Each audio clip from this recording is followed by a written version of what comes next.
ہم اپنی طرف سے کریں تو ہو سکتا اس میں کروڑ خامیاں ہو سکتی، لیکن وہ بزرگان دین جنہوں نے علم پڑھتے پڑھاتے ساری زندگی گزاری، اور امام رازی جیسے مفسر قرآن جنہوں نے تفسیر کبیر لکھی، اور اس میں جو علوم آپ نے بیان فرمائے ہر آیت کے تحت، وہ اپنی مثال آپ ہے۔ اس آیت کی وضاحت امام رازی رحمت اللہ علیہ کی زبان سے آپ احباب کے سامنے پیش کرنا چاہتا ہوں۔ تفسیر کبیر کے اندر حضرت امام رازی رحمت اللہ تعالی علیہ آپ نے اس آیت کی جو شان کو بیان کیا، آپ فرماتے ہیں کہ یہ آیت جو دلالت کرتی ہے، وہ آیت کس مقام اور کس شان پر دلالت کرتی ہے۔ حضرت امام رازی رحمت اللہ تعالی علیہ الا المودۃ فی القربى کے تحت لکھتے، آپ فرماتے والحاصل ان هذه الآیت تدل علی وجوب حب آل رسول اللہ وحب اصحابہ۔ یہ ہے امام رازی کے جملے۔ امام رازی کہتے ہیں یہ آیت دلالت کرتی ہے کس پر؟ کہ سرکار کی آل سے بھی محبت کی جائے، سرکار کے اصحاب سے بھی محبت کی جائے، دونوں کو امام رازی نے ذکر کیا۔ امام رازی رحمت اللہ تدل علی وجوب حب آل رسول اللہ وحب اصحابہ، دونوں سے محبت پر یہ آیت دلالت کرتی۔ آپ نے سنا کل اسألکم علیہ اجرا الا المودۃ فی القربى کہ سرکار کی آل سے محبت کرنی۔ امام رازی کہتے ہیں صرف آل سے نہیں، سرکار کے اصحاب سے بھی محبت کرنی۔ اور دلالت کون ہے اس پر؟ کون دلالت؟ یہ آیت دلالت کر رہی ہے، امام رازی کہتے ہیں۔ اور امام رازی رحمت اللہ تعالی علیہ آپ فرماتے ہیں کہ ھذا المنصب، یہ منصب جو عظیمہ ہے آل و اصحاب سے محبت والا، یہ منصب عظیمہ یہ کس کے سپرد ہوا؟ کون ہے جو آل سے بھی پیار کرتا ہے، اصحاب سے بھی پیار کرتا ہے؟ امام رازی رحمت اللہ علیہ نے یہاں پر نام لیا، فرمایا الا علی قول اصحابنا اہل السنت والجماعہ، فرمایا جس سینے میں آل و اصحاب کی محبت پائی جاتی ہے اس سینے کو سنی کا سینہ کہا جاتا ہے۔ یعنی یہ اہل سنت و جماعت ہونا یہ ایک دو صدی کی بات نہیں۔ اب امام رازی رحمت اللہ تعالی علیہ 544 ہجری میں ان کی پیدائش ہے اور 604 ہجری میں ان کا وصال ہے۔ آج سے 1000 سال تقریباً پہلے کہ یہ بزرگ اپنی کتاب میں یہ آیت لکھ کر واضح کر رہے ہیں کہ آل و اصحاب سے محبت پر یہ آیت دلالت کرتی، اور آل و اصحاب سے محبت کرتا کون ہے؟ فرمایا علی السنت والجماعہ، وہ سنی ہے جو آل و اصحاب سے محبت کرتا۔ یہ خوش قسمت سینے ہیں ہمارے کہ جس سینے میں اللہ نے اپنے محبوب کی اہل بیت کی محبت بھی عطا فرمائی اور اپنے محبوب کے اصحاب کی محبت بھی عطا فرمائی ہے۔ اب امام رازی رحمت اللہ علیہ نے بات یہیں تک چھوڑی نہیں۔ امام رازی رحمت اللہ تعالی علیہ کہتے ہیں نبی پاک صلی اللہ علیہ وسلم کا ارشاد ہے، فرمایا مثل اہل بیتی کمثل سفینۃ نوح من رکب فیہا نجا۔ سرکار نے فرمایا میری اہل بیت کی مثال کشتی نوح کی طرح ہے، جو اس میں سوار ہوا وہ نجات پا گیا، جو پیچھے رہا وہ غرق ہو گیا۔ اب دیکھنا کتنے غرق ہوئے، کتنے ڈوبے ہیں، کتنے مرے ہیں، کتنوں کی حالتیں بگڑی ہیں۔ سرکار کا فرمان ہے میرے اہل بیت کی مثال کشتی نوح کی طرح ہے، جو سوار ہوا وہ نجات پا گیا۔ ایک حدیث امام رازی نے یہ ذکر کی اہل بیت کی شان پر، ساتھ ہی کہتے ہیں نبی علیہ السلام نے فرمایا اصحابی کالنجوم فبأیہم اقتدیتم اہتدیتم۔ محبوب نے فرمایا میرے صحابہ ستاروں کی مانند ہیں، ان میں سے جس کا دامن پکڑو گے رب تمہیں ہدایت عطا فرمائے گا۔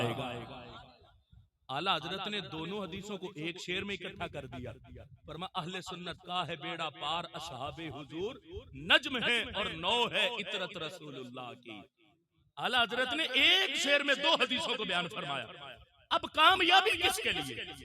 دیکھو ایک تو آج ہے نا کہیں جانا ہو تو لوکیشن بھیج دی جاتی ہے موبائل پر، یعنی یہ واٹس ایپ کا جدید زمانہ آ گیا کہ کدھر کدھر جانا ہے، آپ کو راستہ وہ موبائل بتائے گا کہ آپ نے ادھر جانا۔ اب سے پہلے لوگ وہ جب سفر طے کرتے تھے تو اپنی منزل کی تلاش ستاروں کے رستوں سے کیا کرتے تھے. ستاروں کو دیکھ کر منزل ڈھونڈا کرتے تھے کہ ہم نے جانا کدھر ہے. اب امام راضی رحمت اللہ علیہ دونوں حدیثیں لکھ کر تبصرہ کیا کرتے ہیں؟ سننا.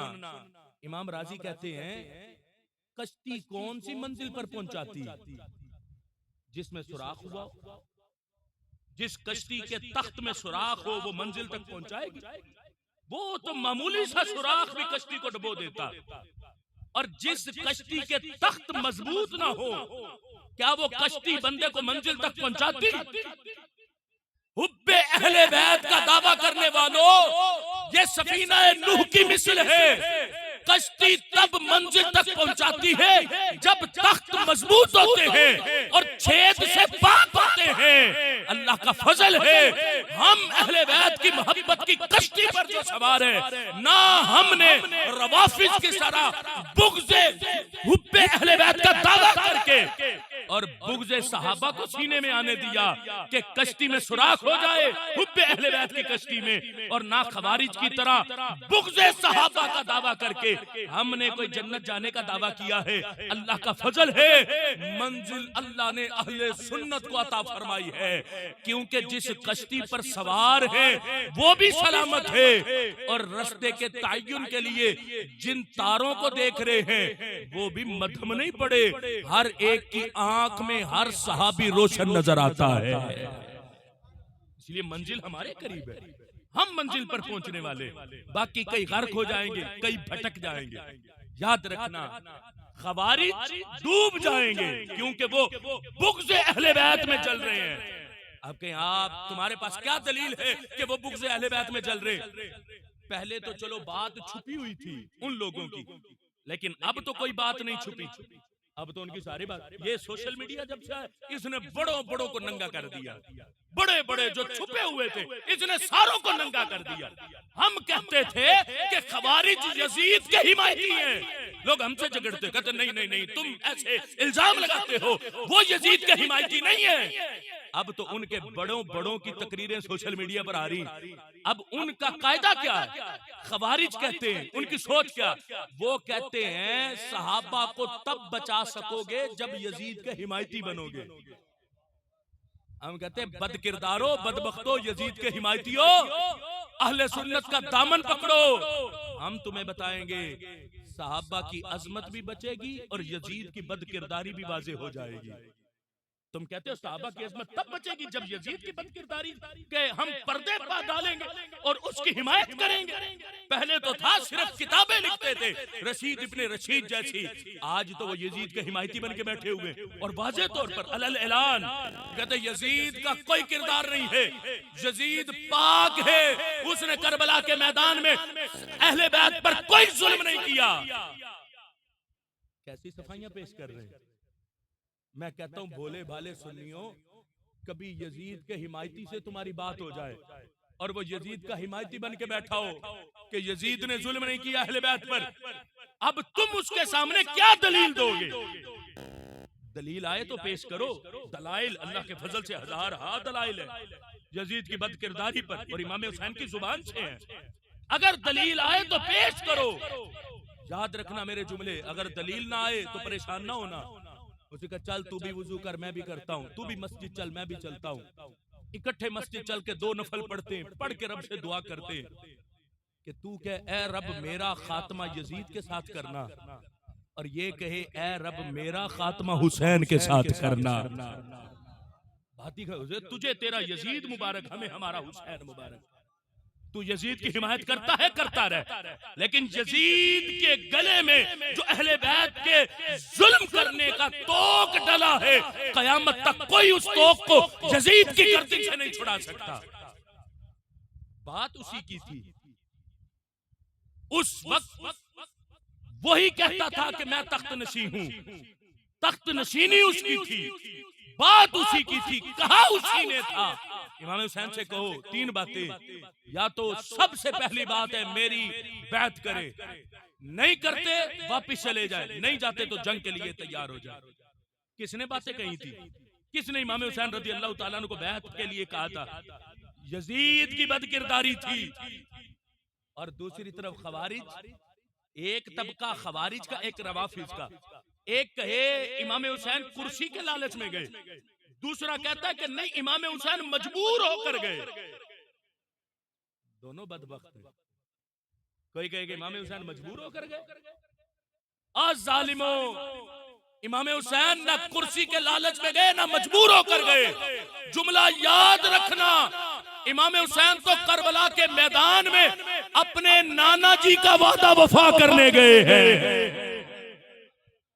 یزید کی بد کرداری، اعلیٰ حضرت مجدد دین و ملت کی زبانی سن لو. اعلیٰ حضرت مجدد دین و ملت نے یزید کی بد کرداری کا پردہ چاک کیا اور پردہ فاش کیا. یزید کا جو کردار، اس نے جو کردار ادا کیا یزید کے مظالم کے لحاظ سے، فتاوی رضویہ شریف کی 14ویں جلد کے اندر اعلیٰ حضرت مجدد دین و ملت کا یہ انداز اور آپ سے کیا گیا سوال اور اس پر آپ کا دیا گیا جواب موجود ہے. صفحہ نمبر 584 پر اعلیٰ حضرت مجدد دین و ملت سے سوال کیا گیا ایک حکیم کے بارے میں. ایک حکیم کہتا ہے اس نے یزید کا حمایتی بن کر ایک بات کہی. اعلیٰ حضرت مجدد دین و ملت سے اس کے بارے میں سوال پوچھا گیا کہ آپ اس کے بارے میں کیا کہتے ہیں. حکیم نے کیا کہا تھا؟ حکیم نے کہا کہ یزید فاسق و فاجر نہ تھا، اس کو برا نہ کہا جائے، اور سیدنا امام حسین رضی اللہ تعالیٰ عنہ کو اس کے یہاں جانا نہ چاہیے تھا. کیوں گئے؟ آگے کہتا ہے اور یہ ملکی جنگ تھی. یہ ہے خوارج کی سوچ. اعلیٰ حضرت سے پوچھا گیا کہ یزید فاسق و فاجر نہ تھا اور اس کو برا نہیں کہنا چاہیے. اعلیٰ حضرت نے اس کے اس بات پر جواب کیا دیا؟ اعلیٰ حضرت فرماتے ہیں یزید پلید علیہ ما یستحق من العزیز المجید قطعا یقیناً با اجماع اہل سنت فاسق و فاجر اور جری علی القبائر تھا. اس پر اہل سنت کا اجماع ہے. کئی آج اہل سنت کا کھا کر یزید کے حمایتی بنتے پھر رہے ہیں. کھاتے اہل سنت کا ہیں، دیگیں اہل سنت کی چاٹتے اور حمایتی یزید کے ہیں. وہ بھی کہتے ہیں نہیں نہیں یزید نے تو کوئی گھوڑے نہیں بندوائے، یزید نے تو کوئی ظلم نہیں کیا. اعلیٰ حضرت مجدد دین و ملت آگے فرماتے ہیں کہ شک نہیں کہ یزید نے والی ملک ہو کر زمین میں فساد پھیلایا، حرمین طیبین اور خود کعبہ معظمہ اور روزہ طیبہ کی سخت بے حرمتیاں کی، مسجد کریم میں گھوڑے باندھے. مسجد نبوی میں کس نے؟ یزید نے. ان کی لید اور پیشاب منبر اطہر پر پڑے. 3 دن مسجد نبوی صلی اللہ علیہ وسلم بے آذان و نماز رہی. 3 دن مکہ و مدینہ اور حجاز میں ہزاروں صحابہ و تابعین بے گناہ شہید کیے. کس نے؟ یزید نے. کعبہ معظمہ پر پتھر پھینکے. کس نے؟ یزید نے. غلاف شریف پھاڑا اور جلایا. کس کا؟ خانہ کعبہ کا. مدینہ طیبہ کی پاک دامن پارسائیں 3 شبانہ روز اپنے خبیث لشکر پر حلال کر دی. کس نے؟ یزید نے. رسول اللہ صلی اللہ علیہ وسلم کے جگر پارے کو 3 دن بے آب و دانہ رکھ کر مع ہمراہیوں کے تیغ ظلم سے پیاسا ذبح کیا. کس نے؟ یزید نے. مصطفیٰ کے گود کے پالے ہوئے تنے نازنی پر بعد شہادت گھوڑے دوڑائے گئے اور تمام استخوان مبارک چور ہو گئے. آگے کیا کہتے ہیں؟ اعلیٰ حضرت کہتے ہیں سر انور کو محمد صلی اللہ علیہ وسلم کا بوسہ گا تھا. امام حسین کا سر انور سرکار کا بوسہ گا تھا. کاٹ کر نیزوں چڑھایا اور منزلوں پھرایا. کس نے؟ یزید نے. ابھی بھی یزید کے حمایتی بنے ہو. کس منہ سے کل حشر کے دن سرکار کی بارگاہ میں کھڑے ہوں گے؟ یاد رکھنا کبھی بھی ایک دل میں امام حسین کی محبت اور یزید کی محبت اکٹھی نہیں ہو سکتی. کبھی بھی ایک دل میں دونوں کی محبت اکٹھی نہیں ہو سکتی. اہل بیت کی محبت نکلے گی تو یزید کی محبت آئے گی.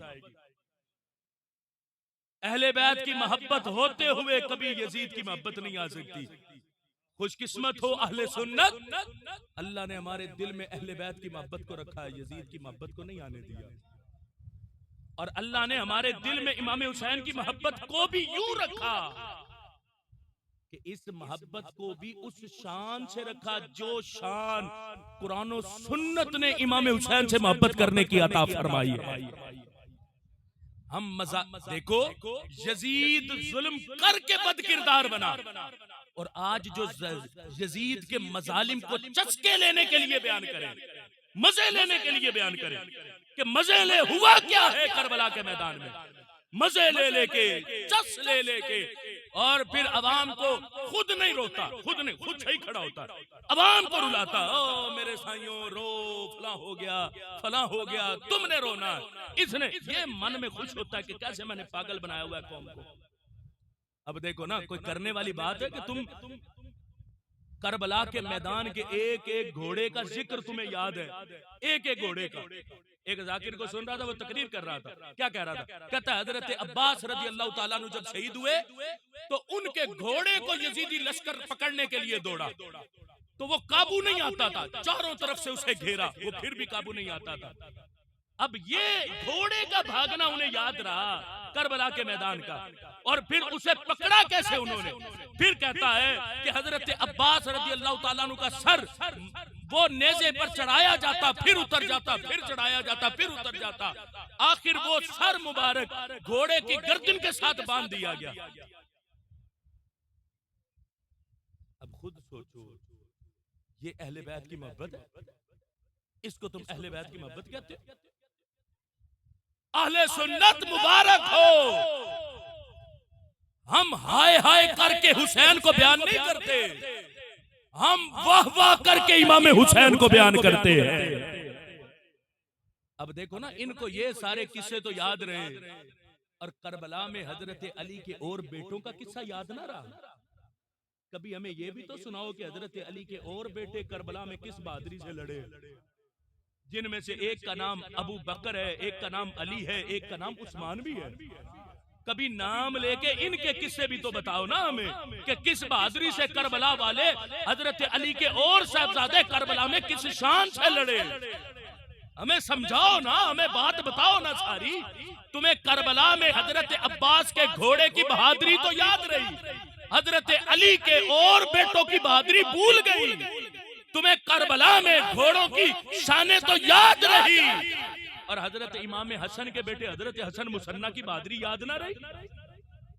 آج تم کربلا سے واپسی کو بیان کرتے ہوئے حضرت امام زین العابدین کو تو بیان کرو.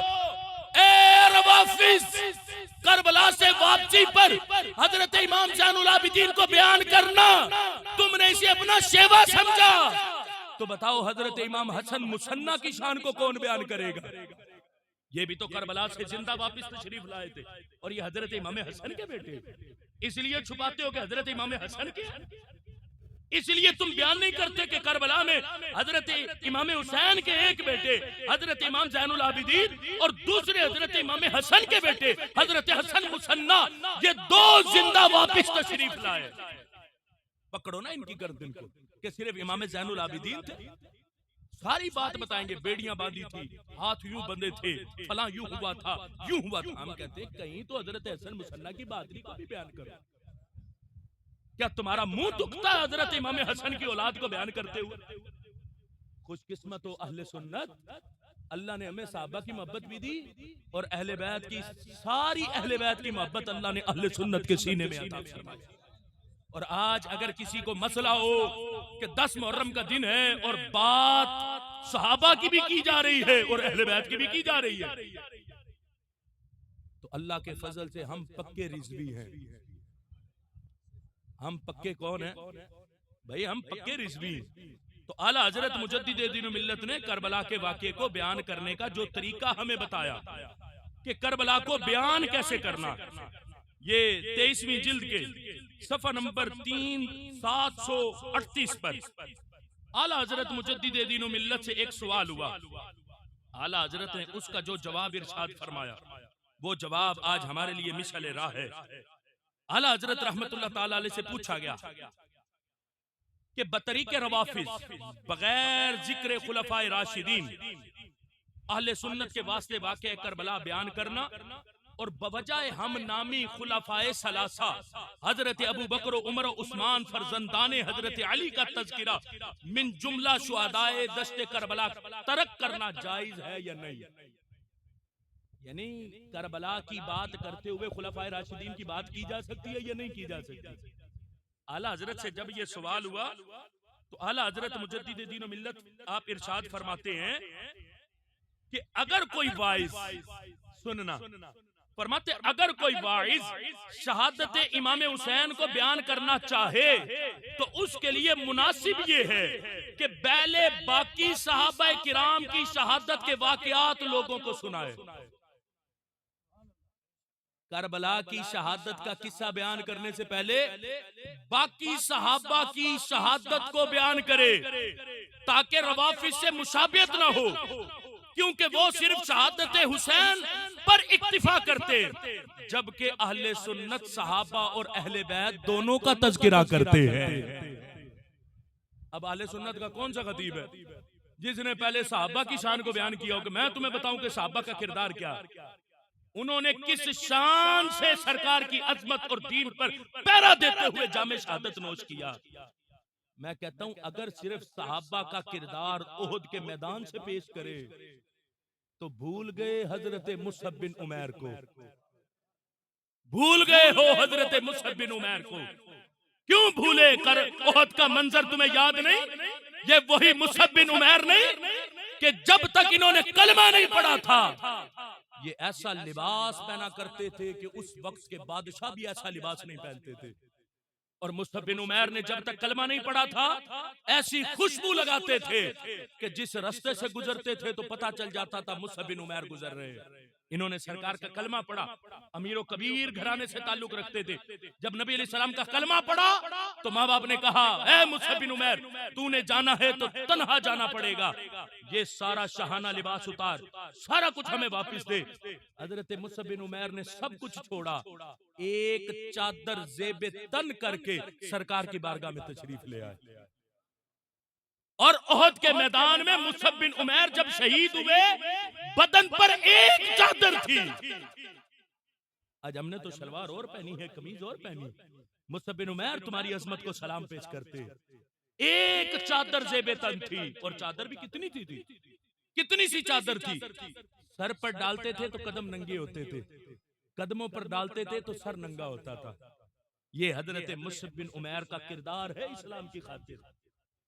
کرو نا پیش کربلا کی بات کرنے سے پہلے صحابہ کی شہادت کو کرو بیان.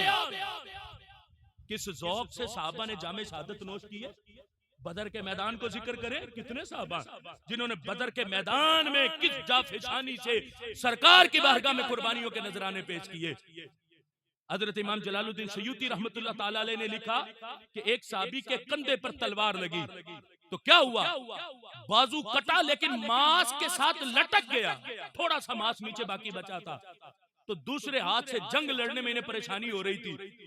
انہوں نے اپنے اس کٹے بازو کو پاؤں کے نیچے رکھ کے اپنا کندھا جب کھینچا ماس پھٹ گیا اور بازو بدن سے جدا ہو گیا. اور پھر جاں فشانی کے ساتھ پھر یہ میدان میں اتر کر کفار کے سر کاٹنے لگ گئے.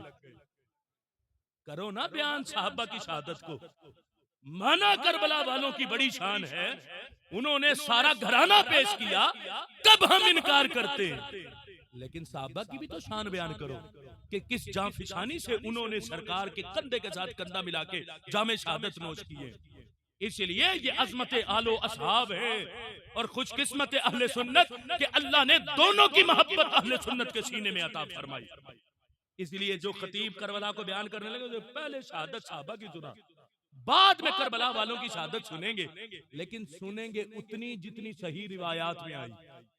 من گڑت قصہ تجھ سے کوئی نہیں سنیں گے کہ تو اپنی من مرضی کے قصے سنانے شروع کر دے اور ہم آگے ہائے ہائے وائے وائے کرنا.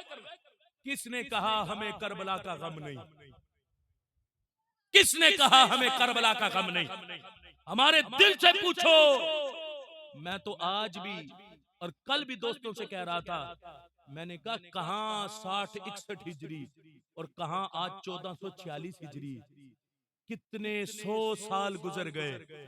خدا کی قسم آج بھی محرم کے ان دنوں کی فضا سوگوار ہوتی ہے، لیکن محسوس ایمان والے کو ہوتی ہے، محسوس ایمان والے کو ہوتی ہے. فضا سوگوار ہے آج بھی کربلا کے اس خونی منظر سے. ہم سے پوچھو ہمیں کتنا غم ہے کربلا کا، کہ یزید بد کردار نے اپنے حواریوں سے کتنا ظلم کروایا میرے محبوب کی اہل بیت پر. پورے گھرانے کو کربلا کے میدان میں اس نے شہید کرا دیا.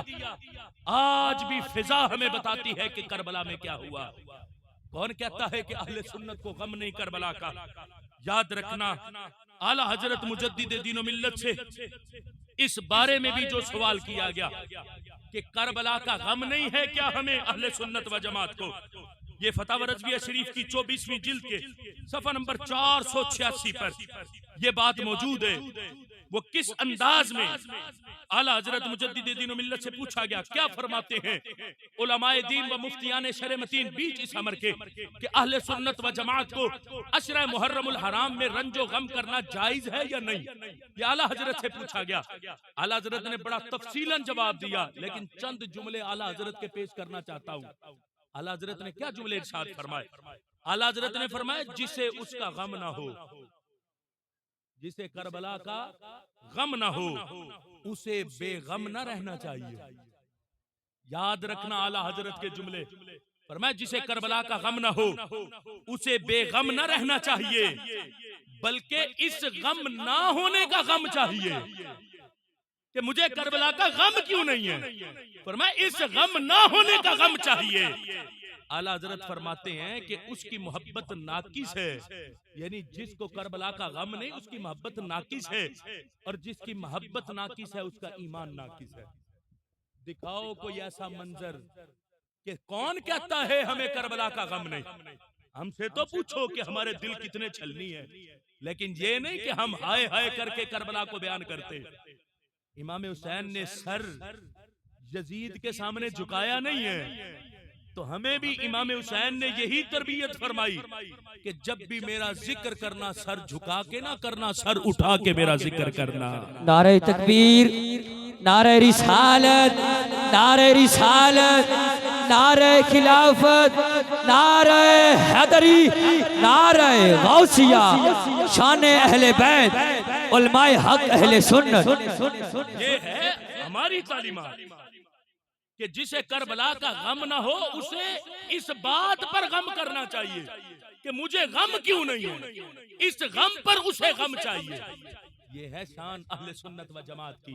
اللہ کا فضل ہے ہمارے دل آج بھی کربلا والوں کے ساتھ ہیں، ہمارے دل کربلا والوں کی شان میں دھڑکتے ہیں، ہماری زبانیں کربلا والوں کا ذکر کرتے کرتے تھکتی نہیں ہیں. میں تو کہتا ہوں اللہ کا فضل ہے صحابہ اور اہل بیت کے ذکر سے دل مرجھاتے نہیں ہیں، بلکہ اللہ ان کے ذکر سے دلوں کو نور دیتا ہے، دلوں کو سرور دیتا ہے اور چہروں کو نور عطا فرما دیتا ہے. یاد رکھنا اہل بیت سے سچی محبت وہ ہے جس میں بغض صحابہ نہ ہو، جس میں بغض صحابہ نہ ہو، اور صحابہ سے سچی محبت وہ ہے جس میں اہل بیت کا بغض نہ ہو. آج آپ شاید سوچیں کہ کوئی ہے جو اہل بیت سے بھی بغض رکھتا ہو. یعنی آپ کہیں کہ پوری امت میں کوئی طبقہ آج بھی ہے جو اہل بیت سے بغض رکھتا ہو، تو آج بھی وہ طبقے موجود ہیں جو اہل بیت سے بغض رکھتے ہیں. آپ کو نہیں تو میں ان کے چند جملے آپ احباب کے سامنے اعلی حضرت کی تعلیمات سے پیش کر دیتا ہوں. نبی پاک صلی اللہ علیہ وسلم کا فرمان ہے، نبی پاک صلی اللہ علیہ وسلم نے ارشاد فرمایا لا اغنی عنکم من اللہ شیئا. سرکار نے فرمایا کہ میں قیامت کے دن تم میں سے کسی کو نفع نہیں دوں گا.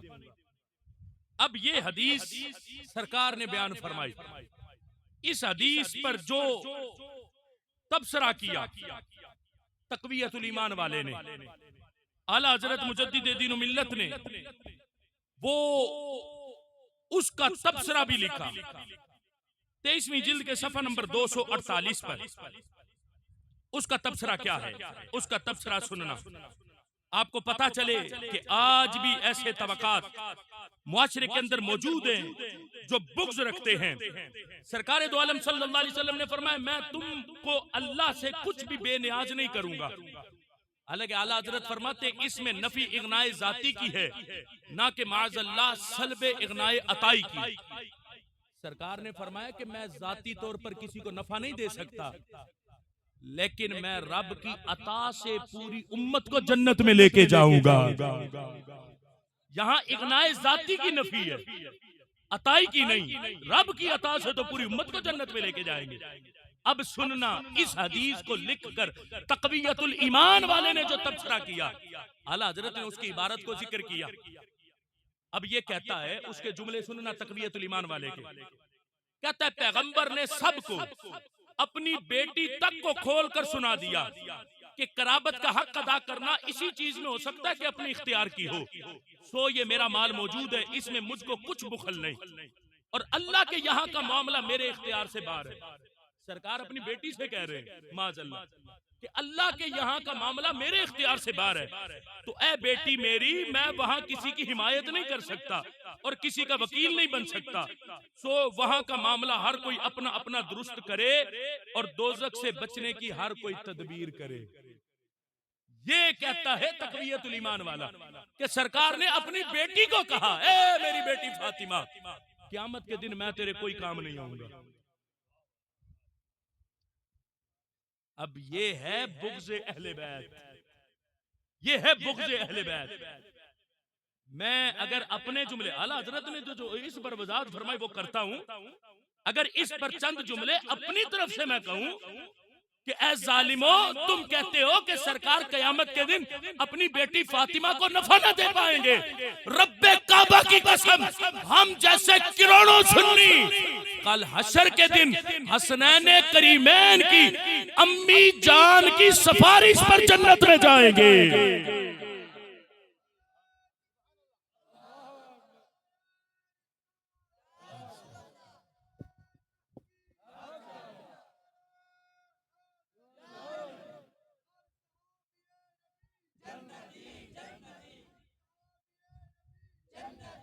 ہمارا کوئی کردار نہیں.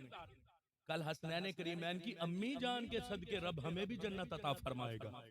کیوں ہم محبان اہل بیت جو ہیں, محبان صحابہ جو ہیں, تو ان کے صدقے کل رب ہمیں بھی جنت عطا. اور تم کو کہ سرکار ان سے کہے کہ میری بیٹی فاطمہ میں تیرے لیے کچھ نہیں کر سکوں گا, تو نے اپنے جنت جانے کی تدبیریں خود کرنی.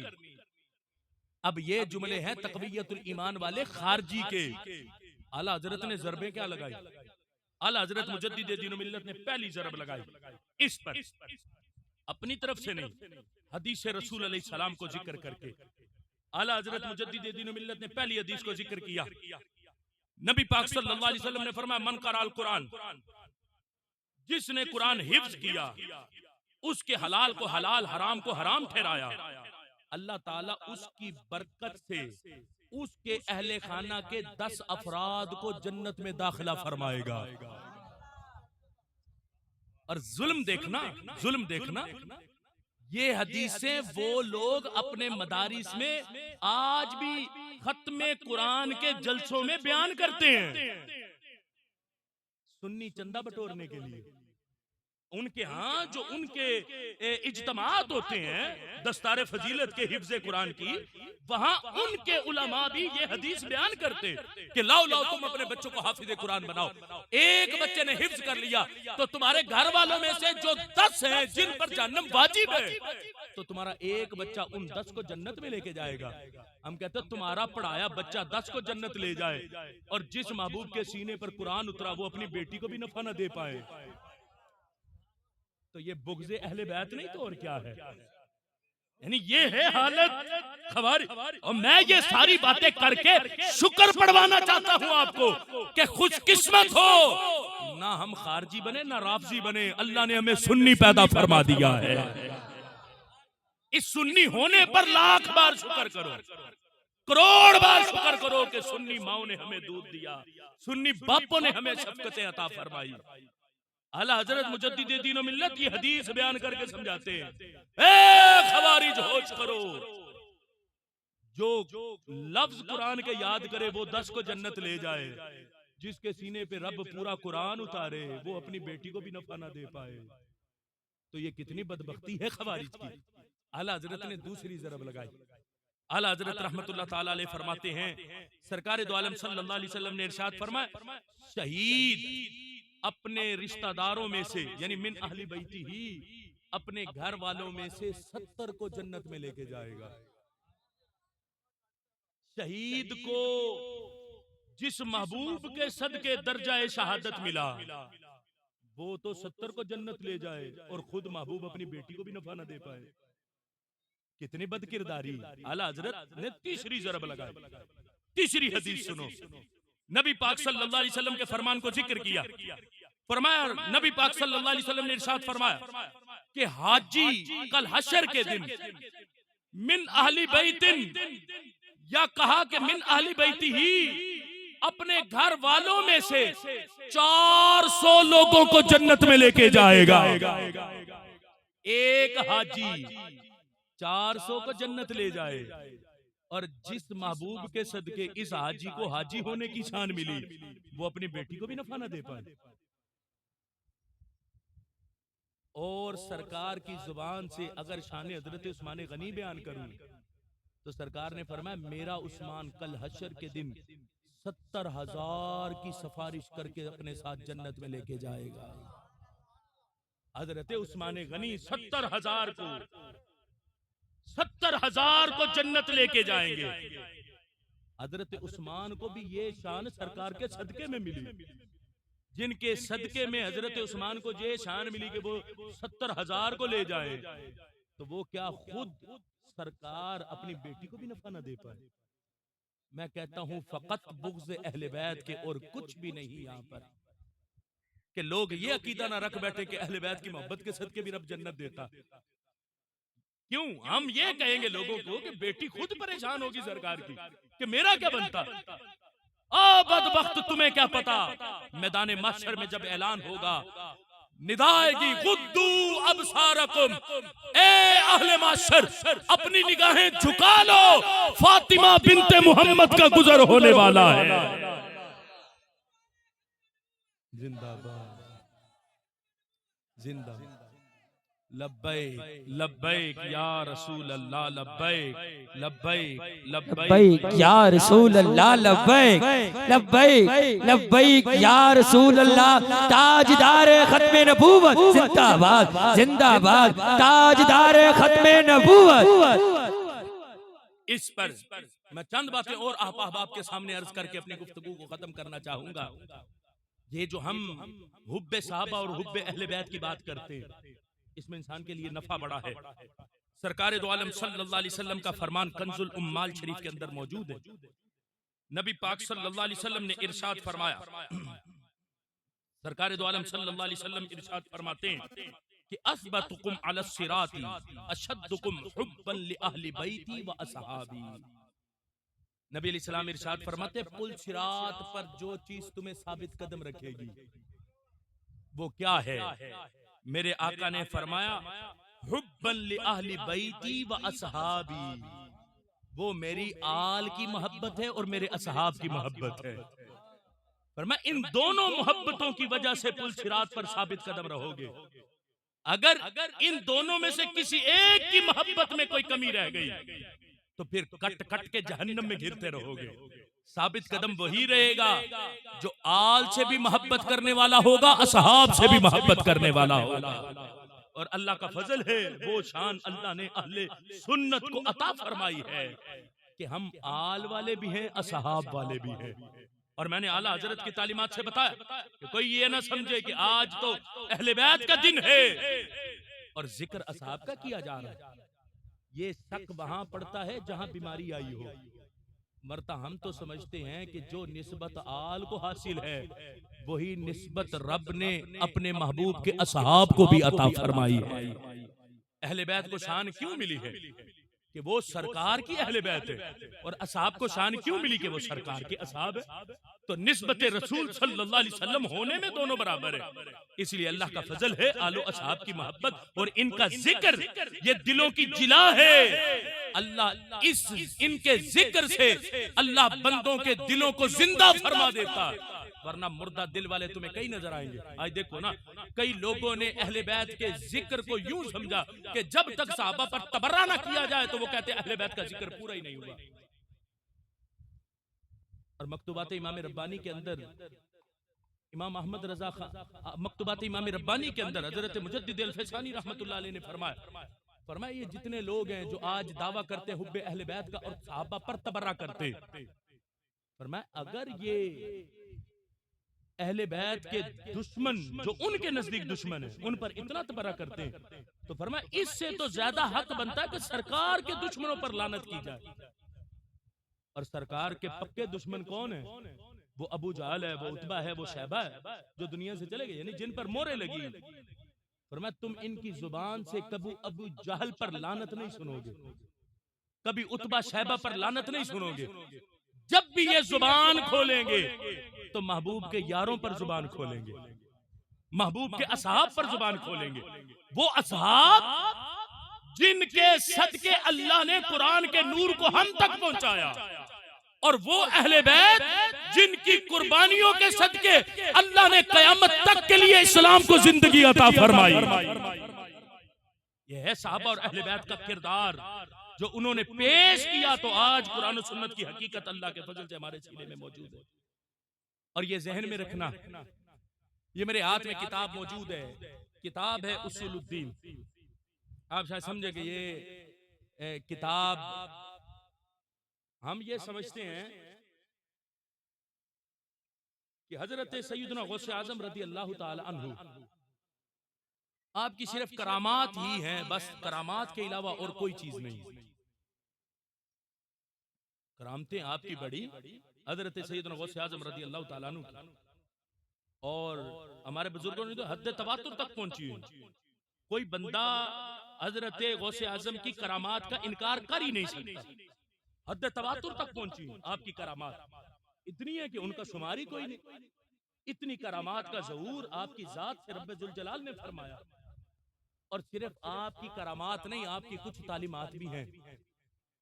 اور یہ میرے ہاتھ میں کتاب, کتاب اصول الدین, یہ کتاب حضرت سیدنا غوث اعظم رضی اللہ تعالیٰ عنہ کی کتاب ہے. یہ کتاب حضرت سیدنا غوث اعظم کی کتاب ہے. اب اس کتاب میں آپ نے جو کچھ لکھا, میں کہتا ہوں صرف بندہ غوث اعظم کی اس کتاب کو پڑھ لے, بندہ کبھی گمراہ نہیں ہو سکتا, اہل سنت کے عقیدے اور مسلک سے کبھی بھٹک نہیں سکتا. اب اس کتاب کے اندر لکھا کیا ہے, میں چند باتیں آپ احباب کے سامنے عرض کر کے گفتگو کو ختم کرنا چاہتا ہوں. صفحہ نمبر 279 پر اس بات کو ذکر کیا گیا اور قول کو آپ نے نقل کیا. وہ قول کس انداز میں نقل کیا گیا؟ آپ فرماتے ہیں ابن ابی لیلہ کہتے ہیں الناس علی ثلاثۃ منازل. بڑی توجہ سے سننا. ابن ابی لیلہ کہتے ہیں کہ اس امت پر 3 ہی زمانے گزرے ہیں. 3 زمانے علی ثلاثۃ منازل, اس امت پر 3 زمانے گزرے. ایک زمانہ کون سا؟ آپ فرماتے ایک زمانہ مہاجرین کا,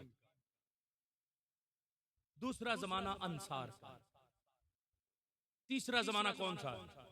قرآن کی آیت بیان کی والذین جاءوا من بعدہم یقولون ربنا اغفر لنا ولاخواننا الذین سبقونا بالایمان. 3 زمانے گزرے. ایک مہاجرین کا, جب اسلام شروع ہوا مہاجرین تھے, پھر انصار, اور پھر فرمایا والذین جاءوا من بعدہم یقولون ربنا اغفر لنا ولاخواننا الذین سبقونا بالایمان. 3 ہی زمانے گزرے. اب ہم جیسے لوگ مہاجرین میں نہیں, ہم جیسے لوگ انصار میں نہیں, ہمارا شمار کس میں؟ تیسرے زمانے میں. اور قرآن نے اس زمانے کے لوگوں کو کیا بیان کیا؟ والذین جاءوا من بعدہم, جو آئے ہیں مہاجرین و انصار کے بعد, یقولون, وہ کہتے ہیں ربنا اغفر لنا ولاخواننا الذین سبقونا بالایمان, اے رب جو ہم سے پہلے حالت ایمان میں گزر گئے ان سب کی بخشش فرما. اور اس زمانے کے اس آیت کے مراد کون لوگ ہیں؟ وہ لوگ ہیں جو پہلوں کی بخشش طلب کرتے ہیں.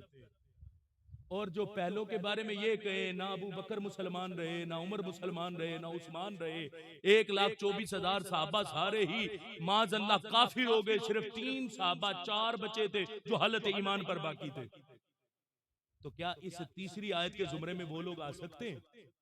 تو زمانے تو صرف 3 ہیں، یا مہاجرین ہیں، یا انصار ہیں، یا بعد میں آنے والے لوگ ہیں جو پہلوں کی بخشش مانگتے ہیں۔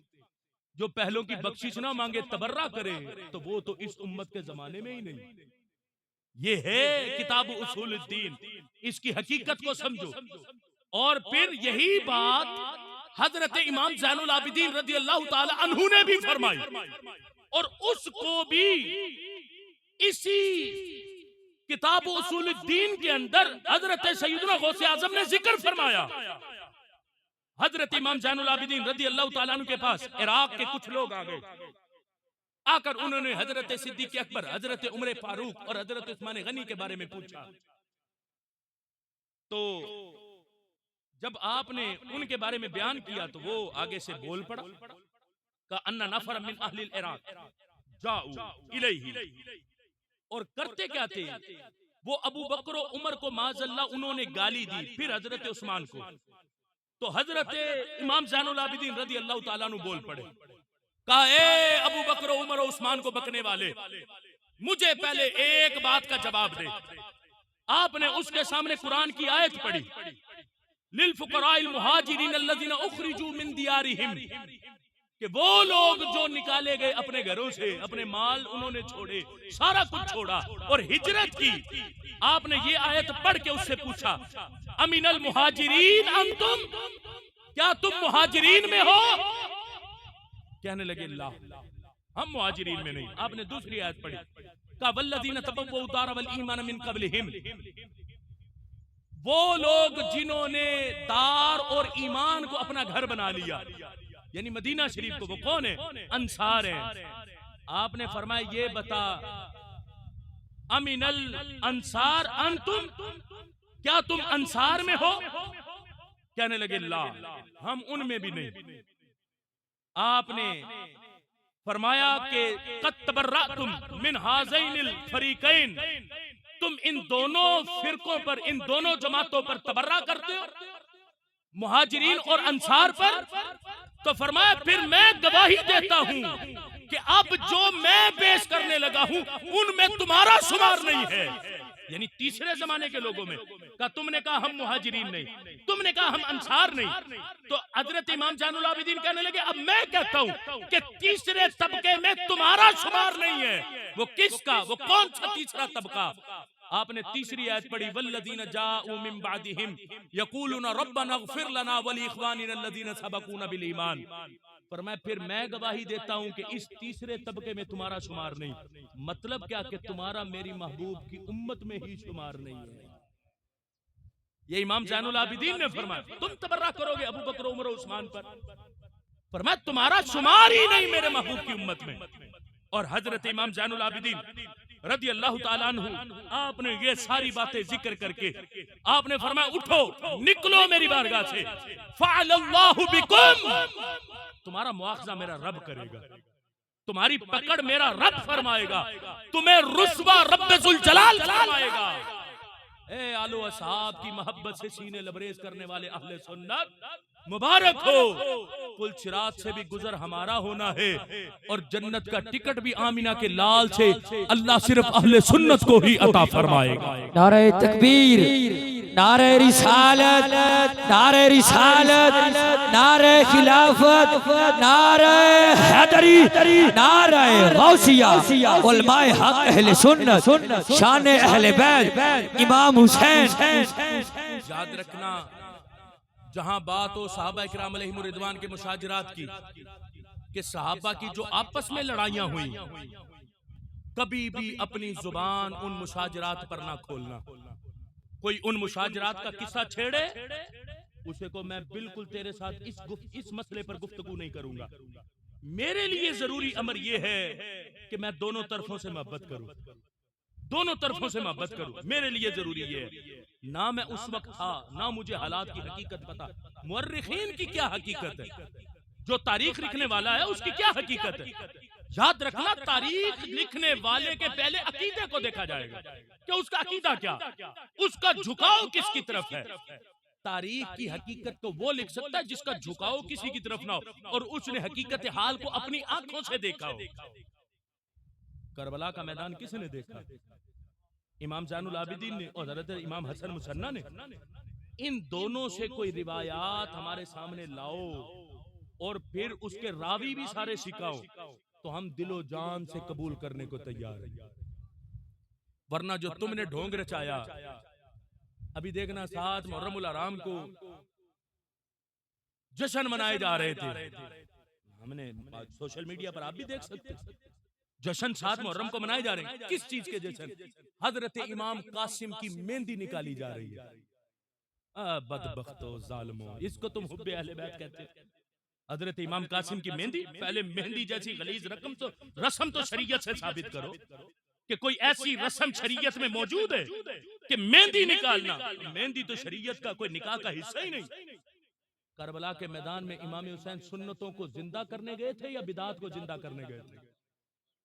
تم کو کہ کربلا کے میدان میں 7 محرم کو مہندی نکلی حضرت امام قاسم کی؟ کہیں سے ثابت کرو کہ کربلا کے میدان میں 7 محرم کو امام قاسم کی مہندی۔ پہلے تو تم یہ ثابت نہیں کر سکتے کہ مہندی سرکار کی سنت ہے۔ نکاح کی رسم مہندی یہ شریعت کا حصہ ہے اور تم اس کو اہل بیت کی طرف منسوب کرو۔ کتنا ظلم ہے اہل بیت اطہار کی شانوں کے ساتھ۔ اور پھر کہا کہ نکاح ہوا حضرت امام قاسم کا اور جشن منائے جا رہے ہیں۔ جشن کا سما ہے، ڈھول ہے، باجے ہے، ناچ ہے، گانے ہیں، سارا کچھ ہو رہا ہے، اور کیا ہے؟ حب اہل بیت والے ہیں۔ آج کہیں کوئی سنی اگر محرم کے ان دنوں میں شرعی شادی کر لے، شرعی شادی، میں شرعی شادی کہہ رہا ہوں، غیر شرعی شادی نہیں، ڈھول باجے ڈمکے اور جو غیر شرعی شادی، غیر شرعی نہیں، شرعی شادی کی بات کر رہا ہوں۔ اگر کوئی شرعی شادی کر لے تو لوگ اس کے خلاف فتوے لگاتے ہیں کہ معاذ اللہ یہ تو دارہ اسلام سے خارج ہو گیا، ادھر کربلا والوں پر اتنا ظلم ٹوٹا ہے اور یہ ادھر شادی کی پڑی ہے۔ چلو شادی نہیں کرتے۔ جو تم اہل بیت کی محبت کی آڑ میں آج 10 محرم کے دن بھی تم ڈھول کی تاپ پہ ماتم کرتے ہو، بتاؤ ڈھول بچانا کہاں سے جائز ہے؟ پہلے تو جائز ہی نہیں، اور اگر اس کو جواز کہا بھی جائے تو یہ تو خوشی کا طرب ہے، یہ تو خوشی کے موقع پہ بجایا جاتا ہے۔ تو تم کربلا والوں کا غم معاذ اللہ ڈھول کی تاپ پہ آج منانا چاہتے ہو؟ بتاؤ یہ خوشی ہے یا غم ہے کیا چیز؟ ہمیں تو سمجھ ہی نہیں آتی۔ اس لیے اہل سنت و جماعت خوش قسمت ہو، اللہ نے ہمیں جاہلوں میں نہیں رکھا، قرآن و سنت کے نور والوں میں ہمیں رکھ دیا۔ وہ جاہلوں کا طبقہ سارے کا سارا حب اہل بیت کا دعویٰ کر کے آج جہالت کو پروان چڑھا رہا، اور اللہ کے فضل سے ہم قرآن و سنت کے نور سے سب کے سینوں کو گرمانا چاہتے اور چمکانا چاہتے ہیں کہ بچو ان خباثتوں سے اور اہل سنت کے نور کی طرف آؤ۔ پتا چلے کہ اللہ نے اہل بیت کو کتنی شان عطا فرمائی اور صحابہ کی محبتوں کو اللہ نے کتنی عظمتیں عطا فرمائی۔ اس لیے میرے بھائیو، اللہ کا فضل ہے، اللہ کا شکر ہے کہ ہم اہل سنت و جماعت ہیں۔ اس پر جتنا شکر کرے اتنا تھوڑا، ورنہ نہ جانے آج ہماری بھی حالتیں کیسی ہوتی، نہ جانے ہم بھی آج کس غلاظت کی دلدل میں پھنسے ہوتے، کہیں بغض اہل بیت میں تو کہیں حب اہل بیت کا دعویٰ کر کے بغض صحابہ میں پھنسے ہوتے۔ خوش قسمت ہیں، ابو بکر کی محبت بھی ہمارے سینے میں، عمر کی محبت بھی ہمارے سینے میں، حضرت عثمان کا پیار بھی ہمارے سینے میں، حضرت علی کی محبت بھی ہمارے سینے میں، اور اللہ نے ہمیں حسن و حسین کی محبت بھی عطا فرمائی ہے۔ دونوں کی محبتیں، حضرت امام حسن اور امام حسین دونوں کی محبتیں عطا فرمائی۔ ابھی محرم ہے، محرم کے بعد سفر آ رہا، پھر اس کے بعد ربیع الاول شریف کا مہینہ۔ ربیع الاول شریف کی 5 تاریخ کو بھول نہ جانا، حضرت امام حسن رضی اللہ تعالی عنہ کا یوم شہادت ہے۔ کون سا دن؟ سارے بولو نا، کون سا دن؟ جس طرح آج سبیلے لگی لنگر حسین کی، اس طرح لنگر حسن کی بھی سبیلیں لگنی چاہیے۔ سب کو پلاؤ دودھ، پانی پلاؤ۔ اور کئی لوگ کہتے ہیں یہ سبیل کہاں سے نکلی؟ اور بھئی پانی پلانے کا تمہیں ثواب نہیں پتا کہ پانی پلانے پر میرا رب کتنا اجر عطا فرماتا ہے؟ بخاری شریف کی حدیث ہے، ایک کتا پیاسا بیٹھا تھا، ایک عورت کا وہاں سے گزر ہوا، اس نے دیکھا کتا پیاسا، اس نے اپنی چادر اتاری، کنویں میں ڈالی، اس کو گیلا کیا، باہر نکالا، اس کو کتے کے منہ میں نچوڑا۔ رب کو یہ عمل اتنا پسند آیا، میرے رب نے اس عمل پر اس کی بخشش فرما دی۔ کتے کو پانی پلانے پر جنت ملتی، تو یہاں محبوب کے غلاموں کو پانی پلانے کا کتنا ثواب ملے گا۔ اور پھر اس گرمی کے موسم میں یہ نہیں کہ صرف 10 محرم کی محتاج ہے سبیل، کبھی کبھی 10 محرم کے بغیر بھی یہ خدمت خلق کر دیا کرو۔ خدمت خلق ہمیں ہمیشہ کرتے رہنا چاہیے۔ آج گرمی کا موسم ہے، ہر روز کسی چوراہے پر بندہ پانی لے کے کھڑا ہو جائے، آنے جانے والوں کو بندہ پانی پلا، چلو اور کچھ نہیں کر سکتا، پانی تو مفت ہے، بندہ یہ پلاتا رہے، اس پر بھی میرا رب بندے کو بڑا ثواب عطا فرما دیتا۔ اسی لیے سبیل حسین، یہ امام حسین کی طرف منسوب کر کے سبیل لگائی جاتی، بالکل جائز ہے، اس پر ثواب ہے۔ میرا رب ایک ایک گھونٹ پینے پلانے والے کو رب ثواب عطا فرماتا ہے، اور ہم نے جن کی طرف یہ منسوب کیا وہ محتاج نہیں ہے ہمارے اس عمل کے۔ یہ ذہن میں رکھنا، شاید ہم کہیں کہ ہم یہ کر کے کوئی احسان کر رہے ہیں، ہمارے اس عمل کے وہ محتاج نہیں، ہم کریں گے ان کو ثواب ایصال کریں گے تو برکت میرا رب ہمیں عطا فرمائے گا، وہ محتاج نہیں، ہم محتاج ہیں، ہم کریں گے برکت ہمیں ملے گی۔ اس لیے سبیل کو کوئی گمراہی نہ کہے، سبیل کو کوئی گناہ نہ کہے، یہ تو ایصال ثواب ہے، اور یہ پانی پلانے پر بندے کو رب بڑا ثواب عطا فرماتا۔ ایک ایک گھونٹ پانی پلانا بڑا باعث برکت ہے۔ آج تو ہم پانی بیچتے ہیں نا، پانی بیچنا کہاں جائز؟ ہم پانی بیچ رہے، بیچو نہیں، پانی مفت پلاؤ، تاکہ ایک ایک گھونٹ پر میرا رب ہمیں ثواب عطا فرما دے۔ رب ذوالجلال میرے یہ کلمات اپنی بارگاہ میں قبول فرمائے۔ قرب و جوار میں اس قبرستان میں جتنے مدفونین ہیں، رب ذوالجلال سب کی مغفرت فرمائے، اور اس صحابہ اور اہل بیت کے ذکر کی برکات ان قبرستان والوں کو عطا فرمائے۔ ہر حرف کے بدلے اللہ ان کی قبروں کو کشادگی عطا فرمائے، اور ان کے جنت میں درجات کو بلند فرمائے، اور کل حشر کے دن ان کو ہمیں اللہ حسنین کریمین کی شفاعت عطا فرمائے۔ وآخر دعوانا ان الحمد للہ۔